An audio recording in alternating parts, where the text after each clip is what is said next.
Hello everybody. I thought today what I'd do is I'd finally make a start on making videos about my retro consoles. I've been wanting to do this for a while, ever since I made the videos about the Amiga, but I just never really sat down and found the time to do so. So I thought, why not finally do it? And I thought I'd start with the Sega Mega Drive, which next to the Amiga is probably the oldest system I own. So I actually never had a Mega Drive as a kid.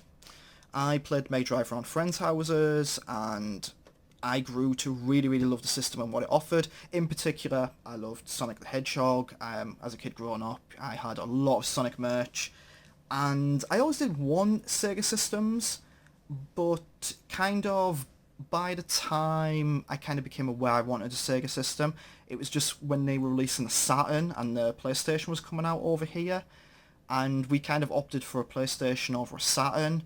The Saturn kind of didn't do great. Then Dreamcast obviously came out, and we stuck with PlayStation. So I never actually got to own a Sega system of my own until I got a second-hand Dreamcast after a convention. Then I got this off of a good friend of mine, and then more recently I bought a Sega Saturn. So now I kind of own a few retro systems, but I did play quite a good amount of Sega stuff growing up. I played the Mega Drive, and I did play the Master System as well. So just a few things about the system itself. So this was Sega's third entry into the console market. I think it was the second one that was available worldwide. The Mega Drive, then before that we had the Master System, and before that there was something called the SG-1000, which I think was a Japan-only console. So the Mega Drive itself, incredibly successful console, selling 30 million systems worldwide. And of course, in the early 90s, you had the very famous console war between Sega and Nintendo, SNES versus Mega Drive. As someone who grew up in the UK, and I don't know if it's just because of when I was born, I was born a year before this system came out in Japan. This came out in 1988 in Japan.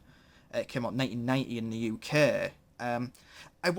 Growing up in school, I wasn't really aware of any sort of console war or rivalry. Again, it might have been because I was in primary school when this was out and at its peak. I don't really remember many people talking about the SNES or the NES as much. I do remember it being more towards the Sega Mega Drive, but I also remember there being quite a heavy amount of people who had Amigas, and even before that C64s. So it might just, like I say, it might just be because of my age, but I don't quite remember much about console war in the UK specifically. And I have heard other YouTubers kind of speak about that. I'm sure I've heard Ashens talk about that kind of thing, that in the UK there isn't necessarily the same nostalgia for old Nintendo. There is a nostalgia for it, obviously, but perhaps not as much as we're to believe. Anyway, moving on from that, when this released in 1990 in the UK, like I mentioned, 1988 in Japan, the tie-in game for this, the pack-in game, was Altered Beast. It would be another year in the UK before Sonic would come out. Sonic was released in 1991, and that sort of became the tie-in game for the Mega Drive, because how could it not? It was Sega's mascot. It was incredibly successful. And aside from that, as the lifespan of this went on, as a lot of consoles do, you kind of got add-ons and changes to it. First one, or major one, was the Sega CD. Not what I understand to be a huge success. From what I've been able to research, it sold about 2.24 million units of the 32. And there was also a 32X add-on, which kind of gave this a little bit more power. That less successful 800,000, it seems, sold worldwide. When I think back to it, I can't really think of any sort of titles for the Sega CD or 32X that really warranted them.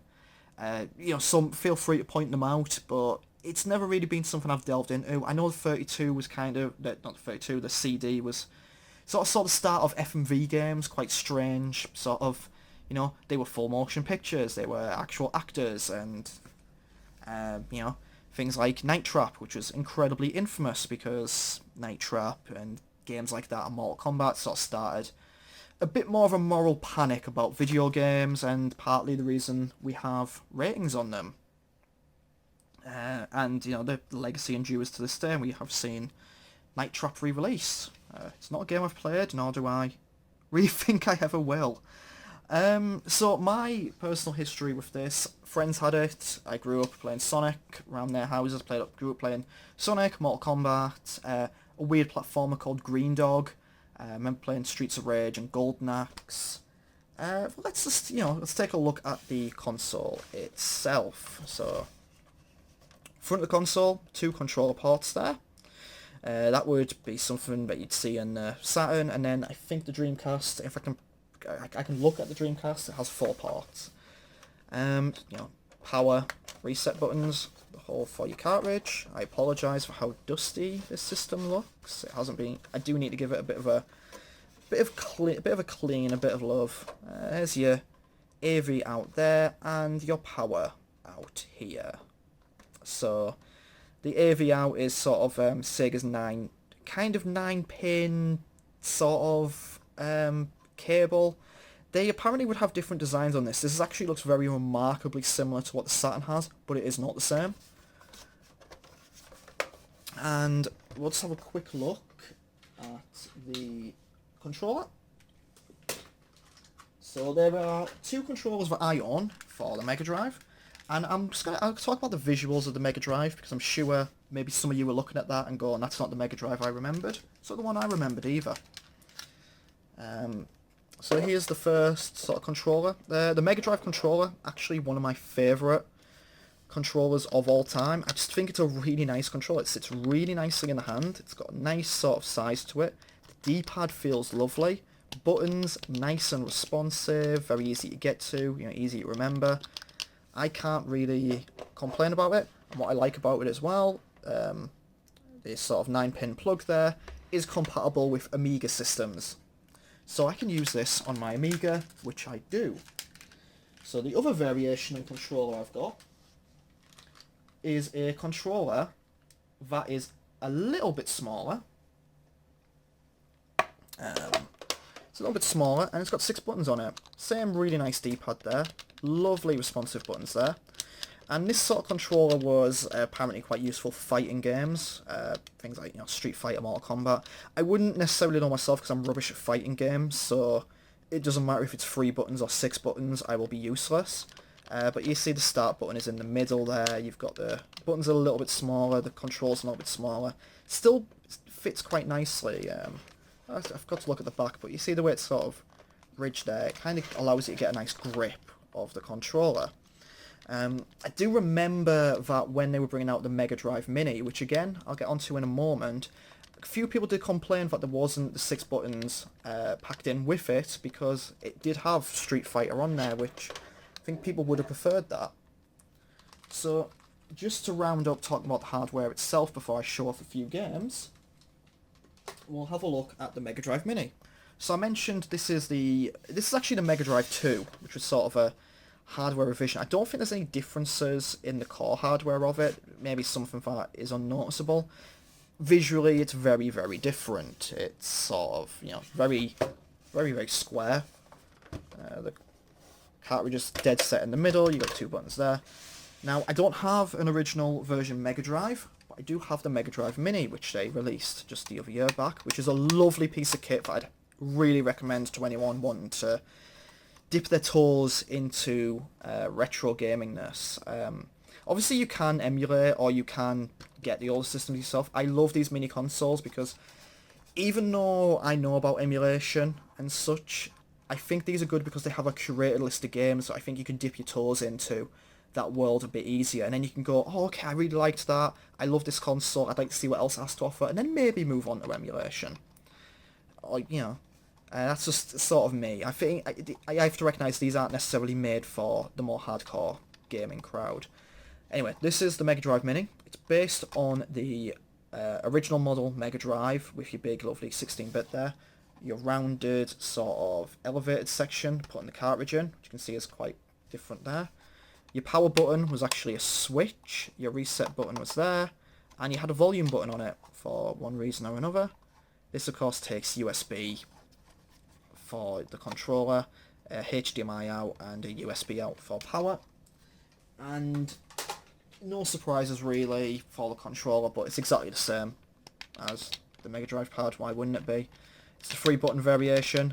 Obviously this one feels a little bit newer and a little bit nicer.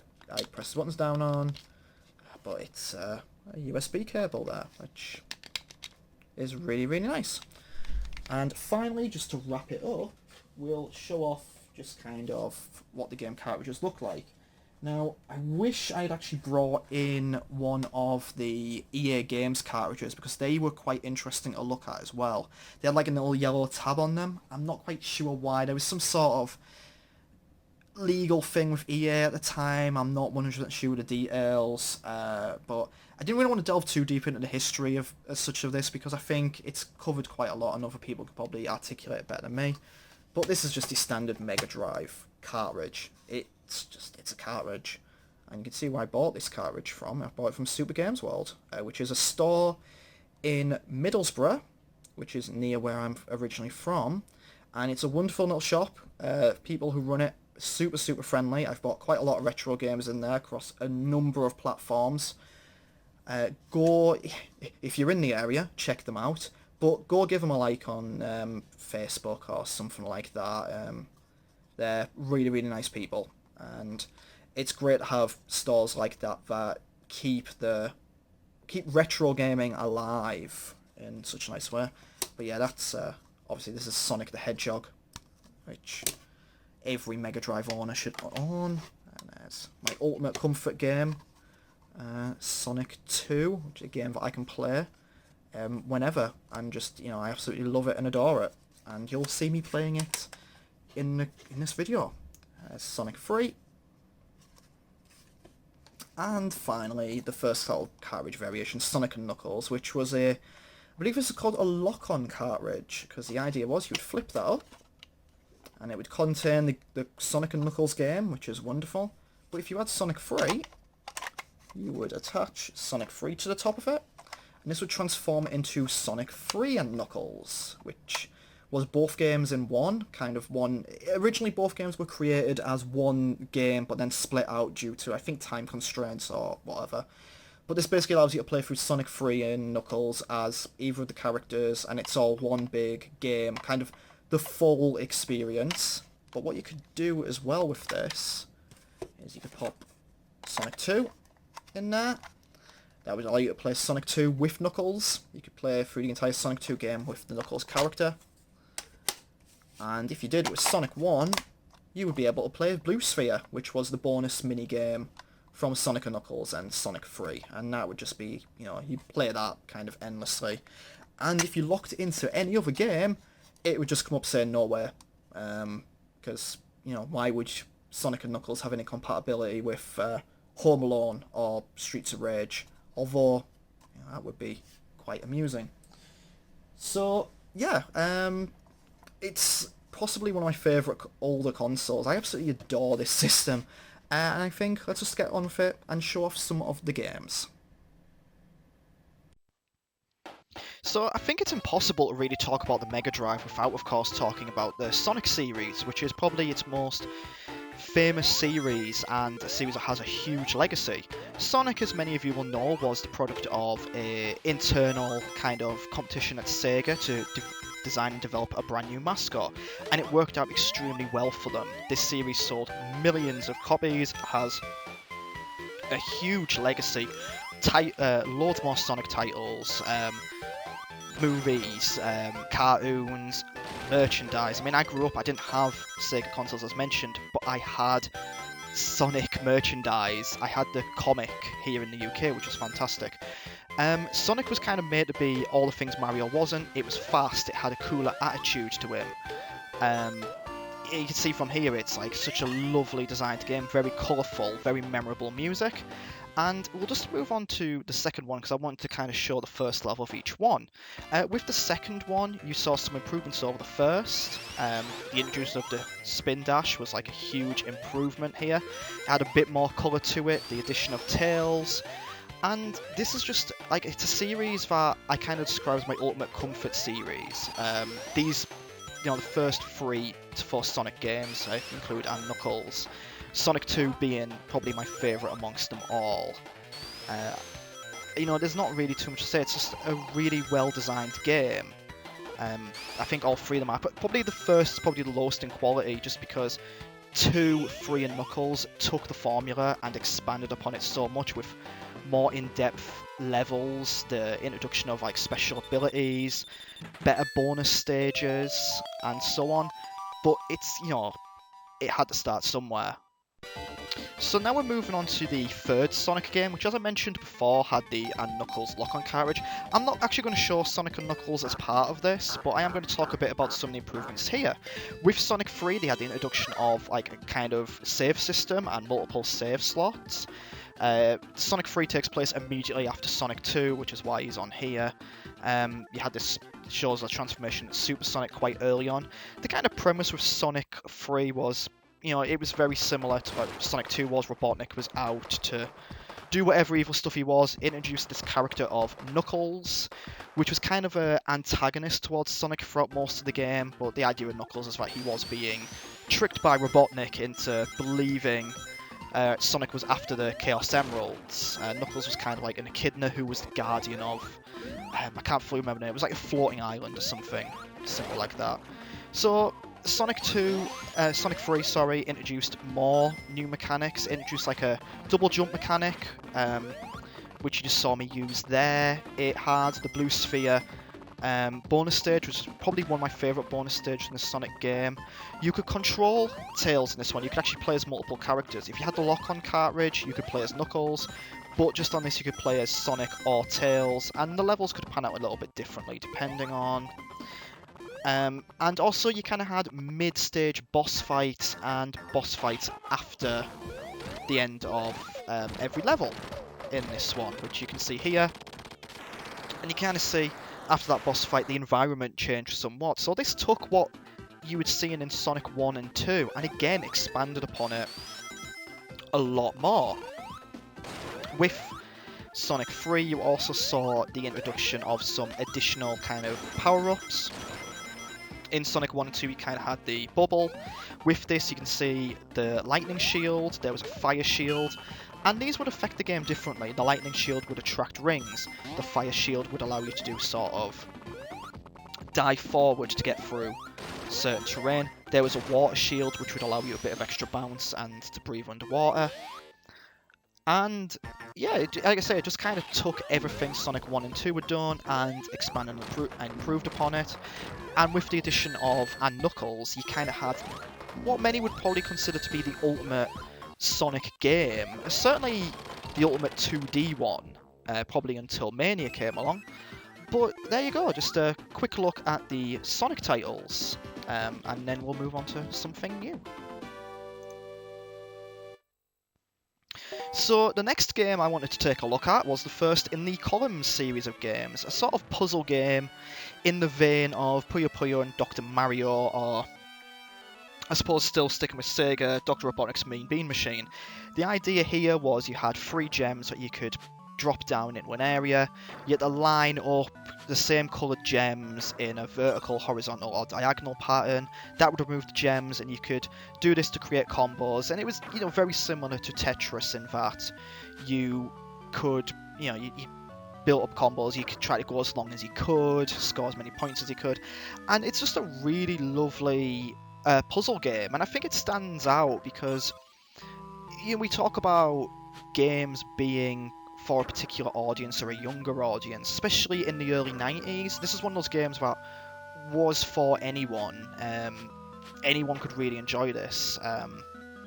You know, I kind of think before gaming kind of became a little bit more adult, or had that more adult phase, where if like gaming grew up, this was still part of that phase where gaming was purely marketed for anyone, I suppose.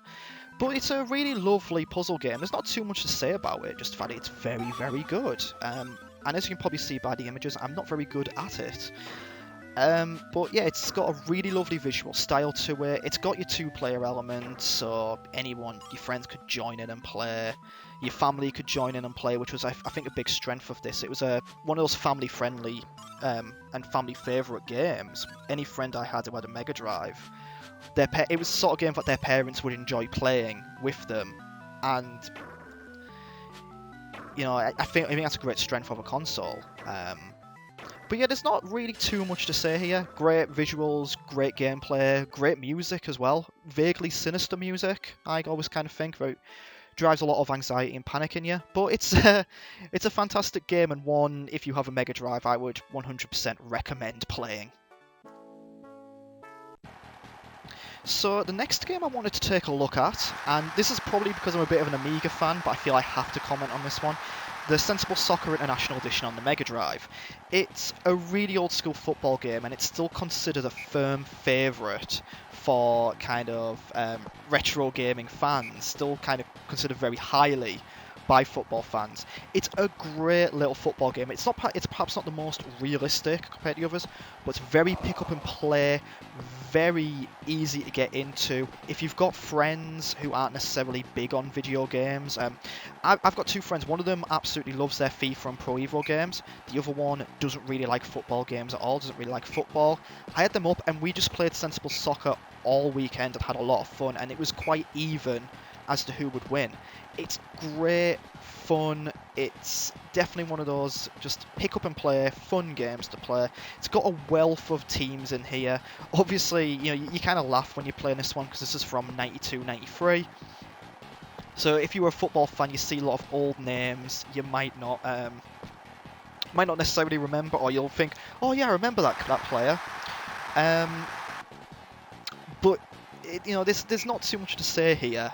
It's just one I would highly recommend to people who just want a quick football fix with a bit of multiplayer in there, who maybe, in my kind of opinion, football games now are getting more and more complex, as well they should. You want to consider all aspects of the game, but if you're going to introduce someone new to gaming, a football game, and you want to play someone with a bit of an even chance, this is the kind of game you could introduce them to. It's just very easy. You've got like two buttons at work here. It's pass and shoot, dribble the ball. The ball physics are a bit weird for the time. They're not as sticky as football games are now. But I just have a lot of praise and nostalgia for this one, especially as an Amiga fan, because this is the football game that Amiga fans remember the most, I feel. So yeah, kind of had to consider this one as an Amiga fanboy. So the final game I thought we'd look at for this compilation is Disney's Aladdin, released in 1993, about a year or so after the movie came out. And Aladdin was part of that wave which, back in the early 90s, if you had movie tie-ins, they tended to be platformers. I don't necessarily know if there's a particular genre nowadays for movie tie-ins. We've kind of gone through a few. I think platformers in the early 90s, and I think they started to make sort of shooters or third-person or action-y adventure games. I don't really know what the status is of movie tie-ins anymore. I think they're kind of not died out as such, but no one really makes a big deal of them anymore. Or you get more sort of smaller interactive experiences. But like I said, back then it was platformers. Among them, the Disney ones are the ones that stuck out the most. Disney tie-ins were generally seemed to be really good quality. You had Disney's Aladdin, Lion King, you had the Mickey Mouse games.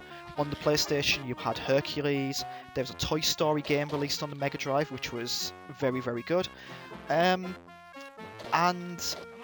that's it. It was sort of like a big sort of lovely games that captured the essence of the worlds they were trying to imitate. You can see with the Aladdin game, the colours, the visuals are absolutely lovely. The music is there. You see all the characters pop up in some form.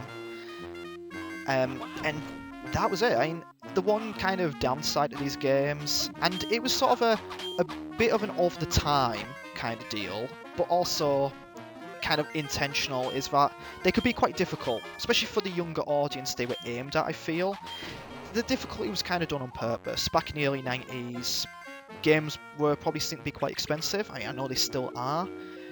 And people didn't necessarily buy games outright. The rental market was still quite a big thing. In the UK, we had Blockbuster, and near me was Global Video. And people would go out and rent their Mega Drive or Super Nintendo games from them, play them for the weekend, and then move on to the next game. And the companies maybe wouldn't see the sales from that. They'd see a small rental figure. So these games were made a little bit harder, I believe, so that people would go and rent them again and again and hopefully try to complete them. You know, they think, oh, got to past level 1 and 2 this time. I want to go and try and get past the next batch of levels next time round. I want to get my parents to buy me the game. But difficulty aside, it's a wonderful game.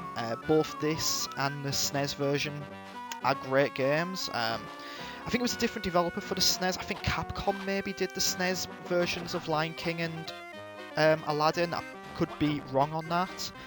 I'm not quite up on my SNES history. But you can get these now on platforms like Good Old Games, I believe, and there was also a compilation of Lion King and Aladdin released for the Switch, the PlayStation, the Xbox, just a year or so ago.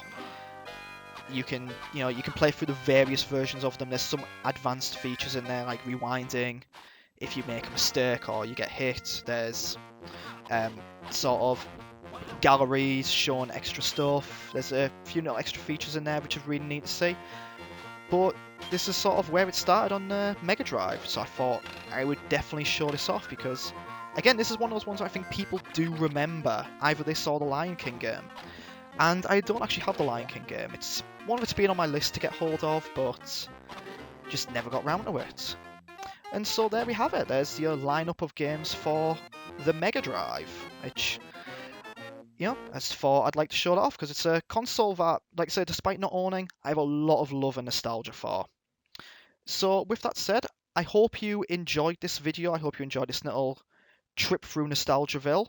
Please do give a like, comment and subscribe below if you did enjoy it, and let me know what you'd like to see in the future. And I'll see you next time. Goodbye.